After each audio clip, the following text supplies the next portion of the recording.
దేవుని వాక్యం నుండి లూకాసు వార్త 22వ అధ్యాయము 54వ వచనం నుండి కొన్ని మాటలు చదువుకుందాం. Gospel of Luke chapter 22 from verse 54. 54వ వచనం. వారాయనను పట్టి ఈడ్చుకొని పోయి ప్రధాన యాజకుని ఇంటిలోనికి తీసుకొని పోయిరి. పేతురు దూరముగా వారి వెనక వచ్చుచుండెను. అంతట కొందరు నడుముంగిట మంట వేసి చుట్టూ కూర్చుండినప్పుడు పేతురును వారి మధ్య కూర్చుండెను. అప్పుడు ఒక చిన్నది ఆ మంట వెలుతురులో అతడు కూర్చుండుట చూచి అతని తేరి చూచి వీడును అతనితో కూడా ఉండెను అని చెప్పెను. అందుకు పేతురు, అమ్మాయి, నేను అతని ఎరుగననెను. మరి కొంతసేపటికి మరి ఒకడు అతని చూచి, నీవును వారిలో ఒకడవనగా పేతురు, ఓయి నేను కాననెను. ఇంచుమించు ఒక గడి అయిన తరువాత మరి ఒకడు, నిజముగా వీడును అతనితో కూడా ఉండెను, వీడు గలిలేయుడని దృఢముగా చెప్పెను. అందుకు పేతురు, ఓయి నీవు చెప్పినది నాకు తెలియదనెను. అతడింకను మాట్లాడుచుండగా వెంటనే కోడి కూసెను. అప్పుడు ప్రభువు తిరిగి పేతురు వైపు చూచెను గనుక పేతురు, నేడు కోడి కూయక మునుపు నీవు ముమ్మారు నన్ను ఎరుగనందువని ప్రభువు తనతో చెప్పిన మాట జ్ఞాపకం చేసుకుని వెలుపలికి పోయి సంతాపపడి ఏడ్చెను. చిన్న ప్రార్థన చేసుకుందాం. పరిశుద్ధుడా, ప్రేమ కలిగిన తండ్రి, నీకు స్తోత్రాలు. పేతురు జీవితంలో మేము చదువుకున్న ఈ వాక్య భాగము మా వినికిడిలో మీరే దీవించండి, ఆశీర్వదించండి. ఆధ్యాత్మికంగా మమ్మల్ని బలపరచండి, నిలబెట్టండి. నన్ను సంపూర్ణంగా నీ శిలువ చాటును మరుగుపరిచి నీ నోటి బురుగా వాడుకునండి. యేసునామమున ప్రార్థిస్తున్నాము తండ్రి, ఆమెన్. యేసుక్రీస్తు ప్రభువారు ఏర్పరచుకున్న 12 మంది శిష్యుల్లో ఒక ప్రముఖమైన స్థానంలో పేతురు అనే శిష్యుడు ఉన్నట్లు మనం గమనిస్తున్నాం. ఎవరు కూడా పర్ఫెక్ట్ కాదు, ఈ లోకంలో దేవుడు తప్ప ఎవరు పర్ఫెక్ట్ కాదు అనడానికి యేసుక్రీస్తు ప్రభు ప్రేమించిన ఒక మాటలో చెప్పాలంటే ఆంతరంగిక శిష్యుడుగా, అంటే కొన్ని సంఘటనలో ముగ్గురిని మాత్రం యేసు ప్రభు తీసుకెళ్లిన సందర్భాలు ఉన్నాయి. సో ఆ రేర్ ఇన్స్టెన్సెస్లో పేతురు, యాకోబు, యోహాను ఈ ముగ్గురిని యేసై తీసుకొని వెళ్తే పేతురుకు ఒక ఇంపార్టెన్స్, ఒక ప్రామినెన్స్, ఒక విలువ దేవుడిచ్చాడు. పేతురును ఒక ప్రత్యేకమైన విధానంలో దేవుడు చూసినప్పటికీ పేతురు యేసుక్రీస్తు ప్రభు ఎవరో నాకు తెలీదు అని ముమ్మారు బొంకిన ఆ సందర్భాన్ని మనం ఇప్పుడు వాక్యంలో చదువుకున్నాం. యేసుక్రీస్తు ప్రభుని ఎప్పుడైతే వారు పట్టుకొని, రోమా సైనికులు పట్టుకొని ఈడ్చుకొని వెళ్ళడం మొదలుపెట్టారో ఇంకా శిష్యుల్లో భయం ప్రారంభమైంది. ఒక్క యోహాను తప్ప అందరూ ఎవరి పాటికి వారు ప్రాణ భయంతో యేసుక్రీస్తు ప్రభును విడిచిపెట్టేశారు. ఆశ్చర్యం ఏంటంటే శిష్యులందరిలో పేతురు, ఎవరు వదిలిపెట్టినా నేను వదిలిపెట్టినయ్యా, నీకోసం చావడానికి కూడా సిద్ధమే అని పెద్ద పెద్ద వాగ్దానాలు చేసి పెద్ద పెద్ద ప్రగల్భాలు పలికిన పేతురు, we can say Peter has failed Jesus and we can say this is Peter's fall. పేతురు ఫెయిల్ అయిన సందర్భం ఇది. యేసు ప్రభువుకు మాట ఇచ్చి మాట తప్పిన సందర్భం కూడా ఇది. ఎన్నిసార్లు మాట తప్పాడంటే ముమ్మారు మాట తప్పాడు. పోనీ ప్రైవేట్గా, అంటే ఎవరు చూడనప్పుడు తన ఒంటరితనంలో తప్పితే పోనీ దేవునికి తనకు మధ్యలోనే ఉంటుంది అనుకుంటే, సమాజంలో ప్రజల ఎదుట అందరి ముందే యేసు ప్రభుతో తిరిగాడు. అందరి ముందే యేసు ప్రభు ఆంతరంగిక శిష్యుల్లో ఒకడిగా తిరిగాడు. అందరి ముందే యేసుక్రీస్తు ప్రభు చేసిన సూచక్రియల అద్భుతాలకు ఒక ఐ విట్నెస్గా ఉన్నాడు. అన్ని దగ్గర నుండి చూసిన పేతురు మళ్ళీ ప్రజల ముందే యేసుక్రీస్తు ఎవరో నాకు తెలియదు, యేసై ఎవరో తెలీదు అని ముమ్మారు డినై చేసిన ఆ సందర్భాన్ని ఇప్పుడు వాక్యంలో గమనిస్తున్నాం. ఒక మాటలో చెప్పాలంటే పీటర్ హ్యాస్ డిసప్పాయింటెడ్ జీసస్. పేతురు యేసుక్రీస్తు ప్రభువును ఒక మాటలో చెప్పాలంటే నిరుత్సాహానికి లోన్ చేశాడు. ఎందుకంటే చనిపోవడానికి కూడా వస్తానన్నావయ్యా, కనీసం నువ్వు నా గుంపులో ఉన్నవాడి, నా శిష్యుడు అని కూడా చెప్పుకోలేకపోయావా అని యేసు ప్రభు ఖచ్చితంగా బాధపడి ఉంటారు. పేతురు కూడా 3 సార్లు బొంకిన తర్వాత వెలుపలికి పోయి సంతాపపడి ఏడ్చిన. ఆశ్చర్యం ఏంటంటే ఫస్ట్ టైం బొంకగానే పేతురుకు, అయ్యో నేను పడిపోయానే, నేను తప్పు చేశానే, నా దేవుణ్ణి నేను ఎరుగను అని చెప్పానే అనే రియలైజేషన్ రాలేదండి పేతురుకు. 3 సార్లు అయిన తర్వాత యేసు ప్రభు చెప్పినట్లుగా కోడి కూసిన తర్వాత వెంటనే ఏదో అలారం క్లాక్ మోగితే మనం నిద్రలో ఉండి మేలుకున్నట్లు సడన్గా హీ రియలైజ్డ్, నేనేంటి నా ప్రభువును ఎరుగనని చెప్పానా, ముమ్మారు బొంకానా, నా దేవుని గురించి నేను ఇలా ఎలా మాట్లాడగలిగాను, అసలు దేవుని మీద నాకున్న ప్రేమ ఏంటి, బట్ ఇప్పుడు నేను చేసిన పనేంటి. This is Peter's fall. పేతురు పడిపోయిన సందర్భం అని చెప్పుకోవచ్చు. కానీ పేతురును దేవుడు మళ్ళీ జ్ఞాపకం చేసుకున్నాడండి. పేతురుకు మళ్ళీ ఇంకొక ఛాన్స్ ఇచ్చారు యేసయ్య. మనం గమనించినట్లయితే యేసుక్రీస్తు ప్రభు శిష్యులలో ఒకడిగా ఉన్న ఇస్కరియోతు యూదా కూడా యేసు ప్రభువును 30 వెండి నాణాలకు అమ్మివేసిన తర్వాత మళ్ళీ యేసయ్య దగ్గరకు వచ్చి పశ్చాత్తాపపడి, ప్రభువా నేను తప్పు చేశాను, ప్రభువా నిరపరాధివైన నిన్ను నేను అమ్మేశాను, నేను చాలా ద్రోహిని, నేను దౌర్భాగ్యుడను, నా తప్పు నేను తెలుసుకున్నాను అని గనుక క్షమాపణ అడుగుంటే ఇస్కరియోతు యూదాను కూడా యేసుక్రీస్తు ప్రభు పేతురుని క్షమించినట్లే క్షమించి దగ్గరికి చేర్చుకునేవారు. కానీ ఇస్కరియోతు యూదా ఎందుకో తన్ను తాను క్షమించుకోలేకపోయాడు.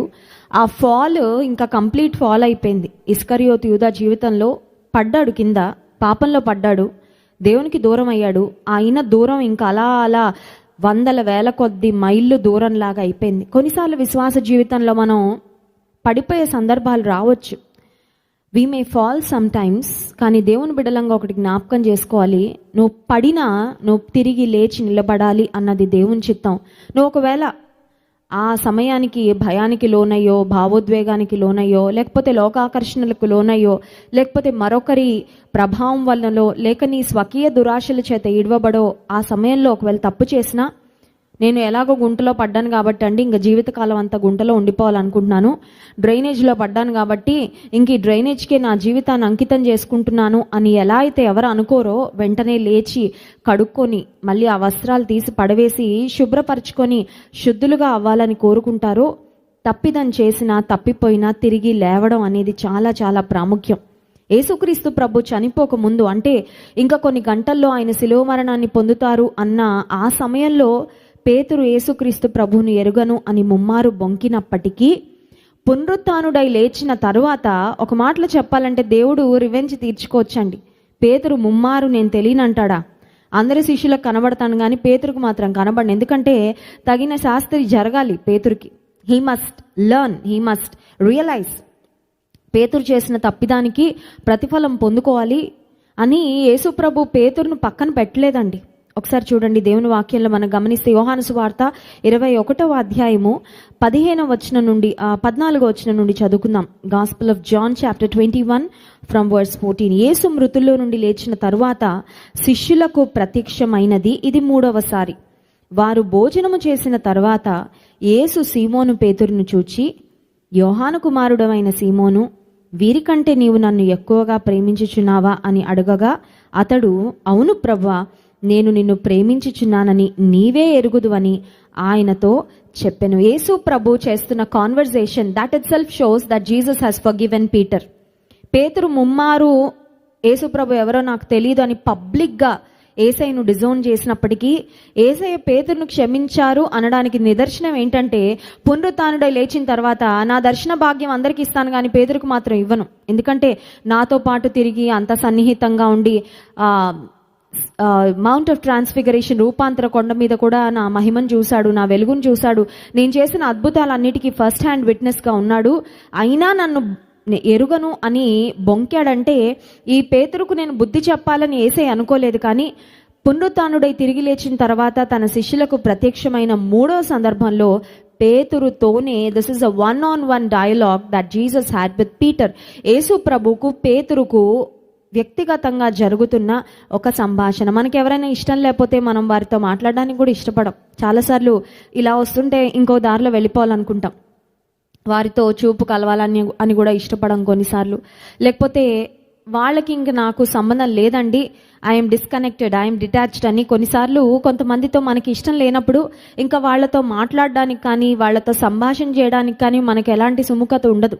యేసు ప్రభు పేతురును క్షమించడం మాత్రమే కాదు, పేతురును ఒక స్ట్రైట్ క్వశ్చన్ అడుగుతున్నారు, ఒక సూటి ప్రశ్న అడుగుతున్నారు. ఆ ప్రశ్న ఏంటంటే, యోహాను కుమారుడవైన సీమోను, వీరికంటే నీవు నన్ను ఎక్కువగా ప్రేమించుచున్నావా అనగానే పేతురు వెంటనే ఇస్తున్న ఆన్సర్ చూడండి, అవును ప్రభువా, నేను నిన్ను ప్రేమించుచున్నానని నీవే ఎరుగుదువని ఆయనతో నేను నిన్ను ప్రేమిస్తున్నాను అనగానే యేసయ్య ఇంకో మాట నచ్చండి, నువ్వు నన్ను ఎంత ప్రేమిస్తున్నావో నాకు బాగా తెలిసిందిలే పేతురు, 3 సార్లు నన్ను ఎరగనని బొంకావు కదా, ప్రేమిస్తున్నావా? ప్రేమిస్తే ఆ పని ఎందుకు చేస్తావు అని యేసయ్య ఏమైనా మాట్లాడొచ్చు. కానీ యేసయ్యలో ఉన్న క్షమాగుణం, Jesus Christ accepted Peter right away. యేసుక్రీస్తు ప్రభువు పేతురును వెంటనే అంగీకరించాడు అనడానికి ఈ సంఘటన ఒక అద్భుతమైన నిదర్శనం అండి. నీవు నన్ను ప్రేమిస్తున్నావా యోహాను కుమారుడైన సీమోను అడగగానే ప్రేమిస్తున్నాను ప్రభు అంటే I doubt your love for me. నువ్వు నన్ను నిజంగా ప్రేమిస్తున్నావో లేదో నాకు సందేహం. ప్రూవ్ చేయి. లేకపోతే వేరే వేరే విధానాల్లో ఏసై మాట్లాడలేదు. ఏసై అంటున్న మాట ఏంటంటే, నీకు ఒక బాధ్యత అప్పగించాలనుకుంటున్నాను. బాధ్యతలు ఎవరికి అప్పగిస్తామండి? నమ్మిన వారికి అప్పగిస్తాం, ప్రేమించిన వారికి అప్పగిస్తాం. ఎవరి మీద మనకి 100% ష్యూరిటీ ఉంటుందో, ఒక పని అప్పగిస్తే నమ్మకంగా చేస్తారు అనుకున్న వారికి తప్ప ఎవరికి పడితే వారికి బాధ్యతలు అప్పగించాం. యేసయ్య పేతురును, నీవు నన్ను నిజంగా ప్రేమిస్తున్నావా అని అడగగానే, నేను ప్రేమిస్తున్నాను ప్రభు అనగానే, దేవుడు ఒక బాధ్యతను పేతురు మీద పెడుతున్నట్లుగా చూస్తున్నాం. నా గొర్రె పిల్లలను మేపుమని అతనితో చెప్పాను. మళ్ళీ ఇదే ప్రశ్న యేసయ్య రెండోసారి అడుగుతున్నారండి. అంటే యేసయ్యకు మతిమరుపు వచ్చిందా? అప్పుడే అడిగిన ప్రశ్న ఆయన మర్చిపోయారంటే కాదు. పోనీ పేతురు చెప్పిన జవాబు పేతురు మర్చిపోయింటాడా అంటే కాదు. 1 minute మన ఒపీనియన్లో చేంజ్ వస్తుందండి. ఒకవేళ ఈరోజు నా ఒపీనియన్ ఒకరి విషయంలో ఒకలా ఉండొచ్చు. మేబీ ఒక 1 month అయ్యాకో, ఒక 1 year అయ్యాకో, ఒక 10 సంవత్సరాల తర్వాత ఒపీనియన్ మారచ్చేమో. ఒకవేళ ఏమన్నా సంభాషణలు, సంఘటనలు ఏమన్నా జరిగితే మారచ్చు. అప్పుడే ఒక ప్రశ్న అడిగి, అప్పుడే పేతురు నుండి ఒక జవాబుని యేసయ్య పొందుకొని మళ్ళీ అదే ప్రశ్న రెండోసారి అడుగుతున్నారంటే there is definitely a deeper meaning. అక్కడ ఒక అర్థం ఉంది, ఒక ఉద్దేశం ఉంది. అదేంటో చెప్తాను. రెండవసారి యేసయ్య అడుగుతున్న మాట చూడండి, 16వ వచనం. మరలా ఆయన, యోహాను కుమారుడవైన సీమోను, నన్ను ప్రేమించుచున్నావా అని రెండవసారి అతన్ని అడుగగా, అతడు, అవును ప్రభువా, నేను నిన్ను ప్రేమించుచున్నానని నీవే ఎరుగుదువని ఆయనతో చెప్పెను. ఆ తర్వాత యేసయ్య చెప్తున్న మాట, ఆయన నా గొర్రెలను కాయుమని చెప్పాను. ఇది ఎలా ఉందంటే కాపీ పేస్ట్ లాగా ఉందండి. Same conversation, same dialogues. యేసయ్య అడిగిన ప్రశ్న అదే, పేతురు జవాబు అదే, మళ్ళీ యేసయ్య పేతురుకు అప్పగించిన బాధ్యత కూడా అదే. So it looks like a replica. ఎగ్జాక్ట్గా ఫస్ట్ టైం యేసయ్య అడిగినప్పుడు పేతురు జవాబు, యేసయ్య జవాబు ఎలా ఉందో రెండవసారి కూడా అలాగే ఉంది. యేసయ్య తిరిగి మూడవసారి అడిగారు చూడండి, 17వ వచనం. మూడవసారి ఆయన, యోహాను కుమారుడవైన సీమోను, నన్ను ప్రేమించుచున్నావా అని అతనిని అడిగెను. నన్ను ప్రేమించుచున్నావా అని మూడవసారి తన్ను అడిగినందుకు పేతురు వ్యసనం పడి, కోపం వచ్చిందంట పేతురికి. ఎందుకు ఊరుకూరికే అడుగుతున్నాడు? 3 సార్లు బొంకాడు కదా, 3 సార్లు అడిగితే తప్పేంటండి? కొన్నిసార్లు చేసే తప్పిదాలన్నీ చేసేసి ఇష్టానుసారంగా ప్రవర్తించేసి, కొన్నిసార్లు దేవుడు మనకి ఒకే పరీక్ష 3 సార్లు పెడుతుంటే కోపం వస్తుంటుంది. పేతురు ముమ్మారు యేసు ప్రభుని ఎరుగనని బోరు కొట్టకుండా, అయ్యో నేనేంటి నా రక్షకుణ్ణి ఎరుగనని చెప్తున్నానని ఆలోచించకుండా బొంకినప్పుడు పేతురికి విసుగుదల కానీ, తన మీద తనకి ఫ్రస్ట్రేషన్ కానీ రాలేదు. కానీ యేసయ్య మూడోసారి నీవు నన్ను నిజంగా ప్రేమిస్తున్నావని అడగగానే పేతురులో వ్యసనం వచ్చిందంట. వ్యసనం వచ్చి చెప్తున్న మాట ఏంటంటే, నన్ను ప్రేమించుచున్నావా అని మూడవసారి తను అడిగినందుకు 17వ వచనం. పేతురు వ్యసనపడి, ప్రభువా, నీవు సమస్తమును ఎరిగిన వాడవు, నిన్ను ప్రేమించుచున్నానని నీవే ఎరుగుదు అని ఆయనతో చెప్పెను. యేసు, నా గొర్రెలను మేపుము. అగైన్ యేసు ప్రభు పేతురుకు అదే బాధ్యతను అప్పగించాడు. Peter fail Jesus thrice. పేతురు యేసయ్యను ముమ్మారు ఫెయిల్ చేశాడు. ముమ్మారు ఎరుగనని చెప్పాడు. ముమ్మారు ఒక మాటలో చెప్పాలంటే మోసగించాడు. ప్రజల ఎదుట ఈ దేవుని పక్షంగా నేను ఉన్నాను, ఆయన గుంపులో నేను ఉన్నాను, ఆయన వెంబడించిన వారిలో నేను ఉన్నాను, నీవు దేవుని కుమారుడవైన క్రీస్తువు, ప్రజలందరూ నన్ను గురించి ఏమనుకుంటున్నారు అని యేసయ్య అడిగినప్పుడు అన్ని చెప్పిన తర్వాత పేతురు నువ్వేమనుకుంటున్నావంటే, పేతురు అంటాడు, నీవు దేవుని కుమారుడవైన క్రీస్తువు. దేవుని గురించిన ఒక అద్భుతమైన ప్రత్యక్షత, ఒక క్లారిటీ పేతురుకు ఉన్నప్పటికీ పేతురు ముమ్మారు యేసయ్యను ఫెయిల్ చేసిన ఎంకరేజింగ్ థింగ్ ఏంటంటే, మంచి విషయం ఏంటంటే, పడిపోయిన పేతురు తిరిగి లేచాడండి. హల్లెలూయా. నీవు నీ జీవితంలో పడిపోవచ్చేమో. పేతురులా 3 సార్లు పడిపోయి ఉండొచ్చు. సామెతల గ్రంథంలో 24వ అధ్యాయం 16వ వచనంలో ఒక మాట చదువుకుందాం చూడండి. సామెతల గ్రంథం 24వ అధ్యాయం 16వ వచనం. నీతిమంతుడు 7 మార్లు పడినను తిరిగి లేచును. హల్లెలూయా. Righteous may fall 7 times but he will rise up. ఒకవేళ ఈ రాత్రికాల సమయంలో అపవాది నీ దగ్గరకు వచ్చి, నువ్వు పడిపోయావు తెలుసా? ఎప్పుడు పడిపోయావు? 2020వ సంవత్సరం మేలో పడిపోయావు. గుర్తుందా నీకు? Do you remember? నీ ఫాల్ నీ జ్ఞాపకం చేస్తూ ఉండొచ్చు అపవాది. లెట్ మీ టెల్ యూ, పడిపోయిన వారు పడిపోయిన స్థితిలోనే ఉన్నారు అంటే అపవాదికి అంతిమ విజయాన్ని మనం ఇచ్చేసినట్లు అనమాట. మన జీవితం ద్వారా సాతానుకు అంతిమ విజయం, అల్టిమేట్ విక్టరీ మనం ఎప్పుడు ఇస్తామంటే, పడిపోయిన వారం ఇంకా అక్కడే ఉండిపోతే, కానీ పేతురులో మనం నేర్చుకోవాల్సిన ఒక చక్కని విషయం ఏంటంటే, పేతురు అనుకున్నాడు, failure is not final, I will rise up. నేను ఓడిపోయాను, నా ప్రభువును ఓటమి పాలు చేశాను, నా ప్రభువు ఎరుగనని నేను బొంకాను, I've made a mistake, I have fallen thrice, but I will rise again. నేను ఏసైకి ఏం మాటలు చెప్పాను అవన్నీ నాకు జ్ఞాపకం ఉన్నాయి. ఏసైతో నాకున్న ఇంటిమసీ, ఏసైతో నాకున్న సాన్నిహిత్యము, ఏసైకు నేను ఏ మాటలు వాగ్దానం చేశానో, ఆయన నా మీద ఏ నమ్మకం పెట్టుకున్నాడో ఆ నమ్మకాన్ని మాత్రం నేను వమ్ము చెయ్యను అనుకున్నాడు. Peter decided that failure is not final. ఓటమి అంతిమ గమ్యం కాదు అని పేతురు నిర్ణయించుకున్న తరువాత తన జీవితంలో తిరిగి పైకి లేచాడు. యేసయ్య 3 సార్లు ఎందుకు అడిగాడంటే, నీవు నన్ను ప్రేమిస్తున్నావా, నీవు నన్ను ప్రేమిస్తున్నావా, నీవు నన్ను ప్రేమిస్తున్నావా అని. యేసయ్యకి తెలుసు పేతురు హృదయంలో ఏముందో. అందుకని పేతురు కూడా అన్నాడు కదా, నీకు అన్నీ తెలుసయ్యా, నన్ను మళ్ళీ అడగాల, నువ్వు నీకు అన్నీ తెలుసు, నువ్వు మళ్ళీ నన్ను అడగాల్సిన అవసరము ఏంటి? ఒక మాట చెప్పమంటారా, కొన్నిసార్లు యేసయ్యకి మన మనసులో ఏముందో అన్నీ తెలిసినా he wants us to have that expression. మన హృదయంలో ఏముందో, మన మనసులో ఏముందో అది చెప్పాలి అని దేవుడు కోరుకుంటున్నాడు. He wants to have that word from your mouth. నీ నోటి నుండి వచ్చే ఆ మాట వినాలని ఆయన ఆశిస్తున్నాడు. నీకు చెప్పాలి అనే ఆశ ఉందా? నీ ప్రేమను వ్యక్తపరచాలి అనే ఆశ ఉందా? నీ కృతజ్ఞతను వ్యక్తపరచాలి అనే ఆశ ఉందా? నేను అనుకుంటాను, పేతురు ముమ్మారు యేసు ప్రభు తెలీదు తెలీదు తెలీదు అని 3 సార్లు పడిపోయిన దానికి ఆ 3 మాటలను క్యాన్సిల్ చేస్తున్నట్లుగా యేసయ్య, నేను నిన్ను ప్రేమిస్తున్నాను, నేను నిన్ను ప్రేమిస్తున్నాను, నేను నిన్ను ప్రేమిస్తున్నానని 3 మార్లు పేతురుతో చెప్పించాడు. హల్లెలూయా. So that was again a rising up experience. పేతురు జీవితంలో మళ్ళీ నేను యేసయ్యను ప్రేమిస్తున్నాను అని ముమ్మారు ఒప్పుకోవడం. యేసు ప్రభు పేతురుని అడిగినప్పుడు వి డు నాట్ నో అక్కడ ఎంతమంది ఆడియన్స్ ఉన్నారో మనకు తెలీదు. కొంతమంది వ్యక్తులు ఉన్నప్పుడు యేసు ప్రభు ఎవరో నాకు తెలీదు అని బొంకాడు పేతురు. కానీ యేసయ్య మళ్ళీ పేతురు నోట నుండే ఆ మాటలు విన్నాడు. నేను నిన్ను ప్రేమిస్తున్నానయ్యా, ఐ లవ్ యూ లార్డ్ అని చెప్పిన తర్వాత దేవుడు పేతురుకు ఒక శ్రేష్టమైన బాధ్యతను అప్పగించాడు. నీవు నా గొర్రెలను మేపాలి, నా సేవను చేయాలి, ఈ పరిచర్య ధర్మాన్ని నీవు జరిగించాలి, నా సువార్తను ప్రకటించాలని. అప్పటి వరకు పిరికివాడుగా ఉన్న పేతురు పడిపోయాడేమో పేతురు, కానీ తిరిగి లేచాడు. దేవుని కొరకు ఒక బలమైన సాధనంగా పేతురు భక్తుడు ఆ తర్వాత వాడబడినట్లుగా అపోస్తల కార్యంలో ప్రాముఖ్యంగా పేతురు ప్రసంగిస్తున్నప్పుడు 3,000 మంది రక్షణ పొందినట్లు ఒకే దినాన దేవుడు బలంగా పేతురును వాడుకున్నట్లుగా మనం దేవుని వాక్యంలో గమనిస్తున్నాం. ఈ రాత్రికాల సమయంలో మనకు ఒక ప్రశ్న, అదేంటంటే, నువ్వెక్కడ పడిపోయావో నీ గుర్తుండకపోయినా అపవాదికి చాలా బాగా గుర్తుంటుంది. సాతాను కొన్నిసార్లు మనకు వచ్చి జ్ఞాపకం చేస్తుంటాడు. నువ్వు పెద్ద సెయింట్ అనుకుంటున్నావా, పెద్ద భక్తుడు అనుకుంటున్నావా, పెద్ద భక్తురాలు అనుకుంటున్నావా, నువ్వేంటో నాకు తెలీదా, నీ గతం ఏంటో నాకు తెలీదా, నీ బలహీనతలు ఏంటో నాకు తెలీదా, నీ పాస్ట్ ఏంటో నాకు తెలీదా అని కొన్నిసార్లు మన గతాన్ని చూపించి మనల్ని కృంగదీయాలని, మన గతాన్ని చూపించి మనల్ని నిరాశపరచాలని, మన గతాన్ని మనకు చూపించి మళ్ళీ వెనక్కి లాగాలని అపవాది ప్రయత్నం చేస్తూ ఉంటాడు. ఆ సమయంలో మనం జ్ఞాపకం చేసుకోవాల్సింది, మన గతం అంతా దేవుని సన్నిధిలో మనం ఒప్పుకుంటే యేసుక్రీస్తు ప్రభువారి యొక్క అమూల్యమైన రక్తంలో that is completely washed away. హల్లెలూయా. మొత్తం కడగబడింది. ఎవడైనా నువ్వు క్రీస్తునందు ఉన్న ఎడల వాడు నూతన సృష్టి. God wants to give you a new beginning. Regret అవుతే ఎంతకాలం బ్రతుకుతావు? గతంలో చేసిన పొరపాట్ల గురించి చింతిస్తూ నిరాశపడుతూ అలా చేయకుండా ఉండాల్సింది that's okay. Whatever has happened. అయిపోయినది నువ్వు మళ్ళీ వెళ్ళి మార్చలేవు. గతంలో చేసిన మిస్టేక్స్ మళ్ళీ వెళ్ళి రిపేర్ చేసుకోలేవు.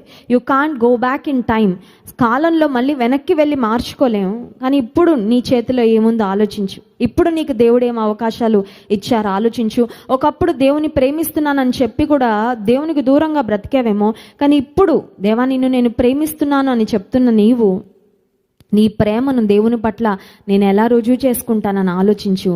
దేవుని నీవు ప్రేమిస్తున్నావు అన్నట్లయితే దేవునికి చెప్పు నీ నోటితో. అంత మాత్రమే కాదు, దేవుని ప్రేమిస్తున్నావు అనడానికి నీ జీవితం కూడా ఖచ్చితంగా మ్యాచ్ అవ్వాలి. నా క్రియలు కూడా నా యొక్క మాటలకు, నా హృదయానికి, నా క్రియలకు మ్యాచింగ్ ఉండాలి. నేనేం ఉద్దేశిస్తున్నాను, ఏం తలస్తున్నాను, దాని ప్రకారం నా ప్రభువును ప్రేమిస్తున్నాను అని రుజువు చేస్తున్నట్లుగా నా జీవిత విధానం ఉండగలిగితే దేవుడు ఖచ్చితంగా మహిమను పొందుకుంటాడు. ఈ రాత్రికాల సమయంలో ఒకవేళ పడిపోయిన స్థితిలో ఉన్నట్లయితే, గతంలో ఒకవేళ మిస్టేక్స్ చేసినట్లయితే పేతురు జీవితం మనకు ఒక చక్కని ఎంకరేజ్మెంట్. పేతుర్ని ఎలా పైకి లేపాడో, పేతుర్ని ఎలా నిలబెట్టాడో, పేతుర్ని ఎలా నడిపించాడో, పేతుర్ని ఎలా వాడుకున్నాడో, ఈ రాత్రికాల సమయంలో దేవుడు నీ జీవితంలో కూడా అట్టి కార్యం చేయగలడు.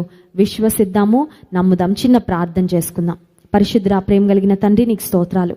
పేతురు జీవితంలో జరిగిన నాయన మరి 2 సంఘటనలు మీరు మా జ్ఞాపకం చేసినందుకు స్తోత్రాలు. ఒకప్పుడైతే నిన్ను ఎరుగనని మనుషులను చూసి భయపడి ముమ్మారు బొంకిన పేతురు, ఆ తర్వాత నిన్ను ప్రేమిస్తున్నానని చెప్పి నీ కొరకు నాయన తలక్రిందులుగా సిలువ వేయబడ్డాడయ్యా. గొప్ప సాక్షిగా బ్రతికాడు, గొప్ప సేవ చేశాడు ప్రభా. తనకు నీ పట్ల ఉన్న ప్రేమను తర్వాత కాలంలో రుజువు చేసుకున్నాడు. ఈ రాత్రికాల సమయంలో నా ప్రియ సహోదర సహోదరీలు ఎంతమంది అయితే వారి జీవితంలో గతంలో చేసిన పొరపాట్లు, గతంలో చేసిన తప్పిదాలు, ఒకవేళ ఇప్పుడు పడిన స్థితిలో ఉన్నప్పటికీ యేసు నామములో వారిని తిరిగి లేవనెత్తండి, నిలబెట్టండి ప్రభా.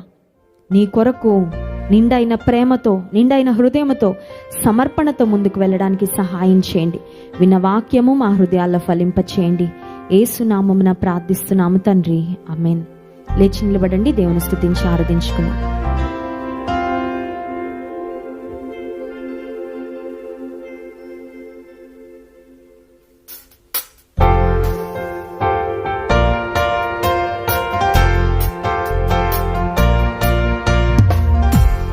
అందరం చప్పలు కొడుతూ యేసయ్య నామాన్ని మహింపరిద్దాం. యేసయ్య నామము నా ప్రాణరక్ష, గొర్రెపిల్ల రక్తము నా కాపుదల.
రక్తమున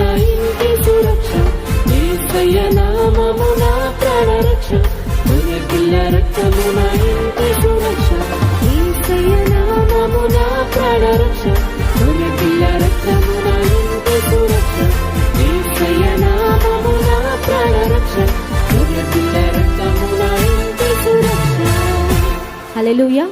మన యేసయ్యకు సమానులైన వారు ఈ లోకంలో ఎవ్వరూ లేరు. ఎవరైనా డిసప్పాయింట్ చేస్తారేమో మనల్ని. ఈ లోకంలో మనకి డిసప్పాయింట్మెంట్ ఎదురు కానిది ఎక్కడైనా ఉందంటే అది దేవుని దగ్గరే.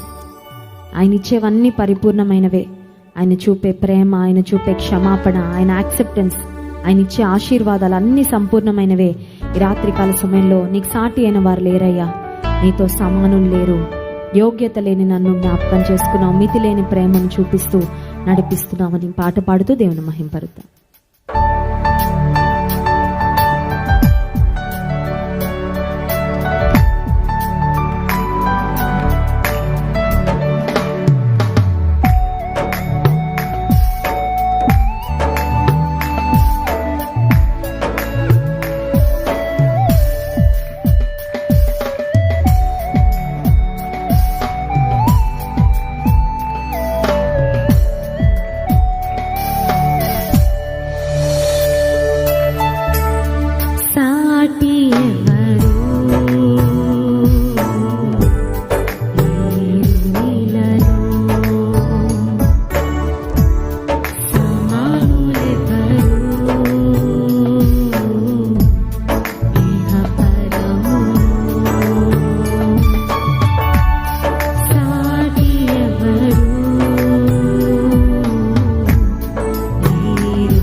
నిరీక్షణనిచ్చావు, సాటి ఎవరు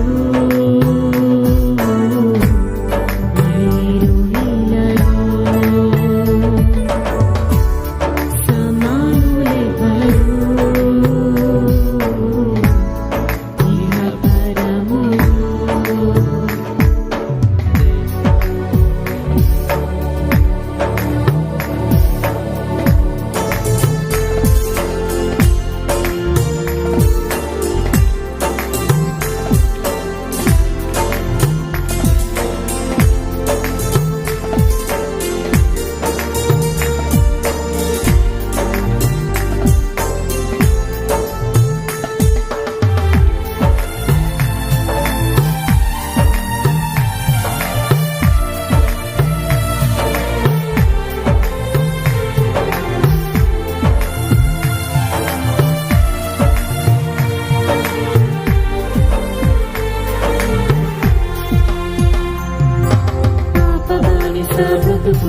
ఆకర్షణ నిండిన లోకం, సర్వమనే భ్రమలోనే బ్రతికానే.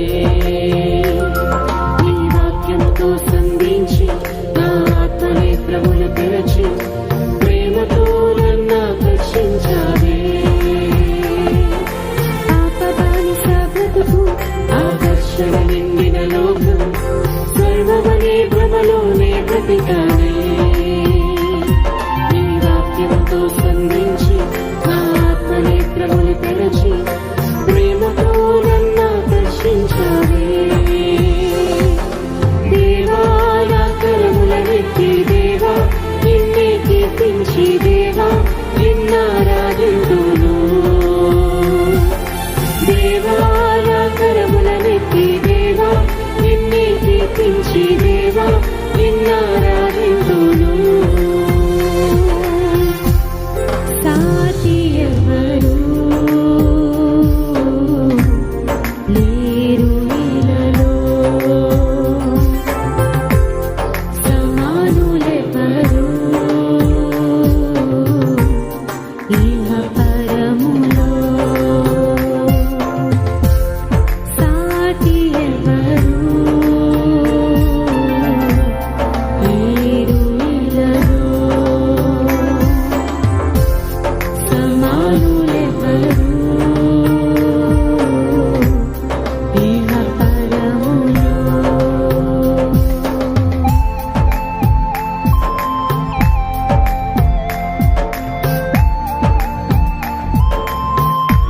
చీకటితో నిండిన నా జీవితాన్ని నీ రక్తంలో కడిగి వెలుగుమయం చేసావేసయ్యా, నీకు స్తోత్రం. వెలుగు సంబంధులుగా మమ్మల్ని నడిపిస్తున్నావయ్యా, నీకు స్తోత్రాలు. నీ నిత్య ఆశీర్వాదాలను బట్టి స్తోత్రం.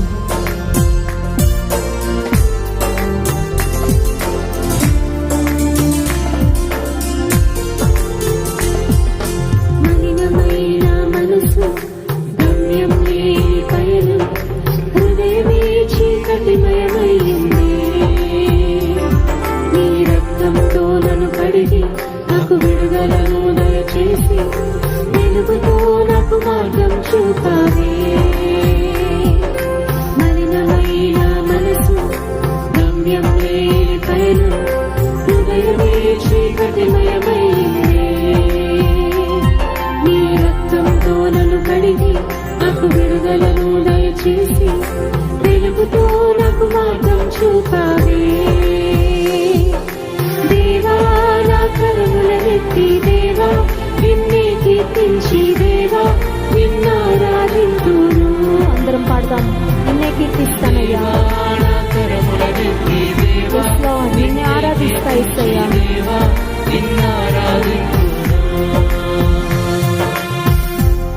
సాటి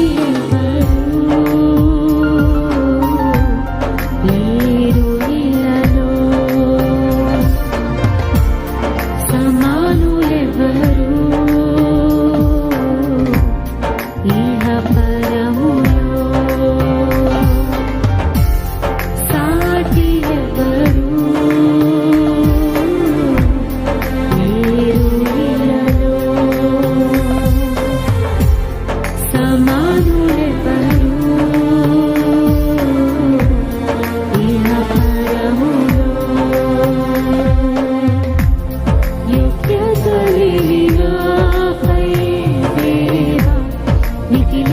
కృప చూపి నిరాశే మిగిలిన ఈ జీవితంలో నిరీక్షణనిచ్చావు. సాటి ఎవరు లేరు ఇలా. Yes Lord, there's none like you Jesus. నీతో సమానులు లేరయ్యా. ప్రతి ఒక్కరం రెండు చేతులెత్తి పాడదాము. దేవా నా కరములనెత్తి దేవా నిన్నే కీర్తించి దేవా నిన్నారాధింతును. దేవా నా కరములనెత్తి దేవా నిన్నే కీర్తించి దేవా నిన్నారాధింతును. దేవా నా కరములనెత్తి దేవా నిన్నే కీర్తించి దేవా నిన్నారాధింతును. దేవా నా కరములనెత్తి దేవా నిన్నే కీర్తించి దేవా నిన్నారాధింతును. పరిశుద్ధ ప్రేమ కలిగిన తండ్రి, ఒకప్పుడు మా చేతులతో నీకు అయిష్టమైన పనులు చేశాం ప్రభా.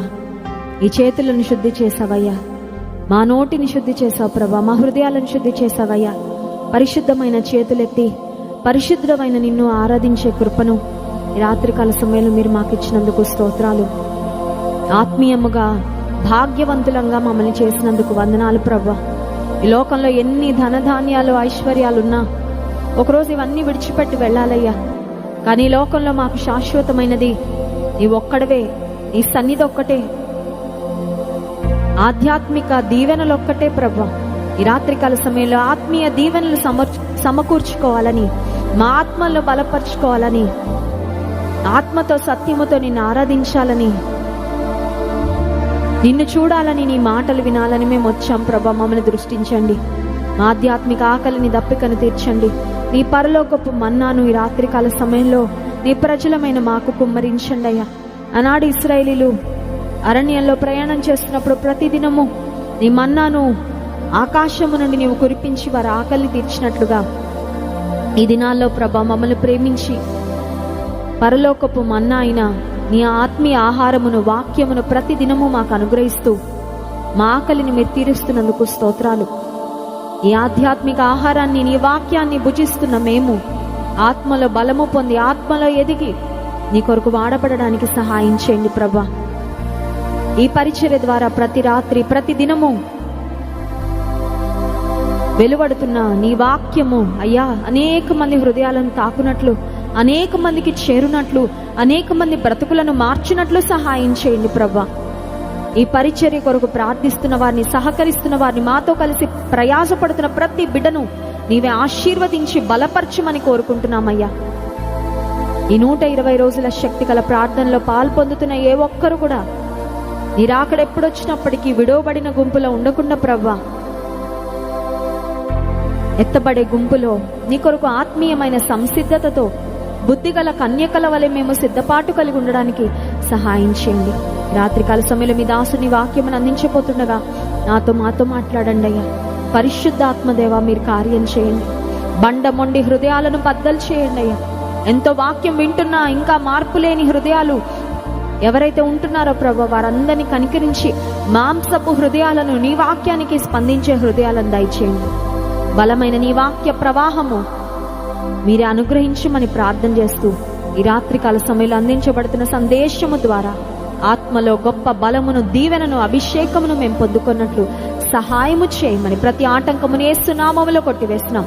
ప్రతి అంధకార శక్తులను యేసు నామములో బంధిస్తున్నాం ప్రభా.